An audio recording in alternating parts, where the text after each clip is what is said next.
Ini ada bocoran dari bocor alus Tempo ya. Apakah akan menjadi kenyataan ya? Ini tepatnya pada tanggal 3 Februari yang lalu ya. Bahkan dari bocoran-bocor alus Tempo itu Sri Mulyani menyusul Mahfud. Nah, artinya apakah Sri Mulyani akan mengundurkan diri seperti Pak Mahfud MD yang pada saat lalu dilakukan? Menteri Keuangan Sri Mulyani berencana mundur karena ogah mendukung politik dinasti Prabowo Gibran. Jokowi minta Sri Mulyani bertahan. Nah, apakah demikian?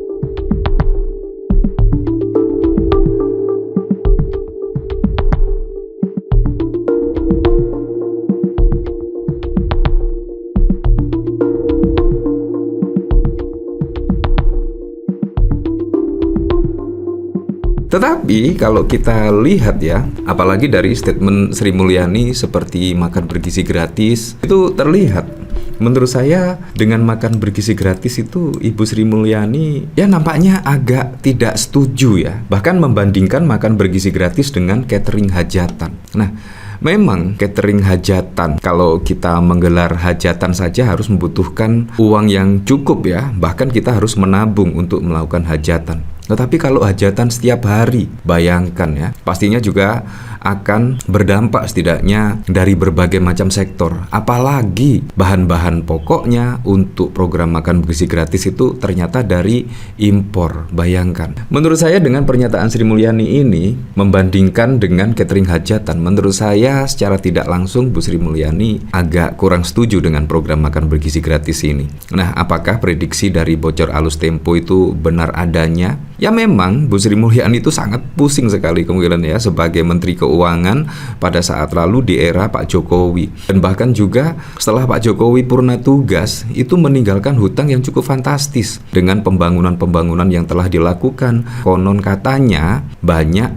pembangunan yang juga belum terselesaikan. Dan bahkan yang sudah selesai itu terlihat sepi. Dan bahkan kalau kita lihat ada bandara pada saat lalu juga sepi. Bahkan juga sudah menghabiskan anggaran yang cukup fantastis, puluhan miliar bahkan. Tetapi sepi. Dan sekarang ini di pemerintahan Pak Prabowo ada program yang sangat fenomenal, program makan bergizi gratis. Ya memang itu adalah janji politik Pak Prabowo Subianto dan harus juga direalisasikan. Nah, jadinya Bu Sri Mulyani juga memutar otak ya. Bagaimana caranya makan bergizi gratis ini bisa terlaksana tetapi tidak berdampak kepada sektor yang lainnya. Kemungkinan seperti itu ya pasti akan sangat pusing sekali lah memikirkan program makan bergizi gratis. Dan bahkan Ibu Sri Mulyani membandingkan dengan catering hajatan. Nah, kalau kita lihat dari sini ya, Menteri Keuangan Sri Mulyani membandingkan makan bergizi gratis dengan catering hajatan. Ia menegaskan makan bergizi gratis adalah program flagship milik Prabowo Subianto. Menurutnya program makan gratis untuk lebih dari 90 juta orang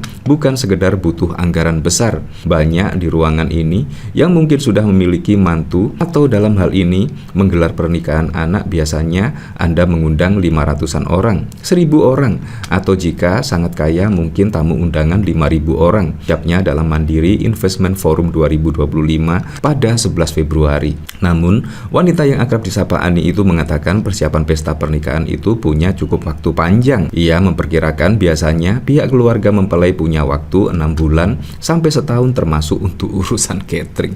Nah, ini sangat wow sekali. Dan bahkan kalau kita lihat dari pemberitaan ya, sekarang ini sudah yang menerima manfaat itu sekitar 1 jutaan ya. Bayangkan memberi makan 1 juta, itu sangat wow sekali lah ya. Program flagship menurut saya juga ada benarnya ya. Nah, kira-kira apakah bocoran dari bocor alus Tempo ini akan terjadi? Ya, kalau kita lihat bocoran-bocor alus Tempo itu selalu saja terjadi. Seperti halnya yang saya paling ingat betul itu ya, Airlangga Hartarto tiba-tiba mundur dan tidak ada angin, tidak ada hujan mengundurkan diri.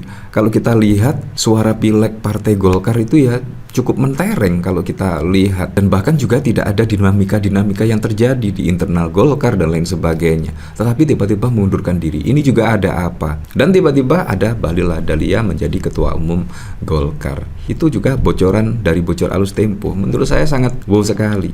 Apakah memang demikian? Sri Mulyani akan mengundurkan diri menyusul Pak Mahfud MD. Nah, kalau ini beneran, wah, Kita lihat sajalah besok. Nah, dari sini bahkan dikomentari oleh Cakrawala Nusantara, menteri yang punya komitmen menjaga demokrasi. Lebih baik mundur daripada tertekan, Bu. Ya, kalau kita lihat pada saat lalu, Ibu Sri Mulyani setidaknya yang menjaga integritas pada saat menjadi menteri, di mana menteri-menteri yang lainnya sibuk mendukung calon presiden masing-masing, tetapi Sri Mulyani tegas, harus netral, menjaga integritas dan menginstruksikan seluruh jajarannya untuk netral pada Pilpres 2024. Menurut saya itu adalah tabungan yang cukup keren, dan akhirnya Bu Sri Mulyani saat ini juga dipercaya lagi untuk menjadi menteri dari Pak Prabowo Gibran.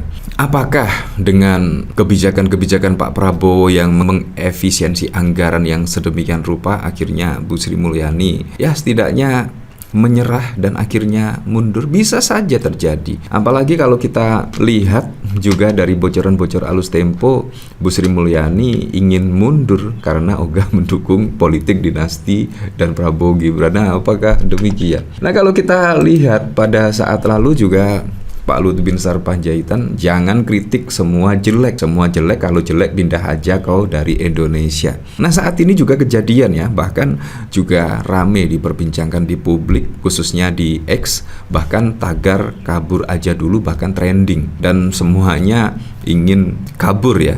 Dan ketika ada tagar kabur aja dulu, Menteri Bahlil Lahadalia mengatakan malah rasa nasionalismenya kurang dan lain sebagainya. Ini juga sangat lucu sekali, sangat lucu. Ketika ditantang kabur aja dulu, malah Bahlil Lahadalia mengatakan demikian. Jadi sangat membingungkan sekali ya, sangat bingung.